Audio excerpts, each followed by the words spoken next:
In today's video, I'm going to teach you how to delete all projects at once on CapCut. If your project list has gotten cluttered or you're starting fresh, this quick cleanup will help you clear everything in just a few taps. Before we begin, remember that deleting projects removes them from CapCut and you won't be able to restore them later.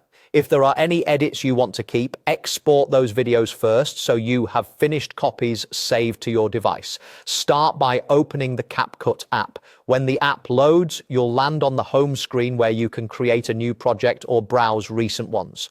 From here, go to your projects area. Depending on your app version, this may be labeled projects or appear as a tab or a list of your existing edits. The key is to be in the screen that shows all of your saved projects in one place. Once you're in the project list, look for the select option. It's usually at the top right of the screen. Tap select to switch into selection mode. You'll notice small circles appear next to each project thumbnail or name. These circles let you choose which projects to remove. Now tick every circle to select all the projects you want to delete. You can scroll through the list and make sure each circle is checked.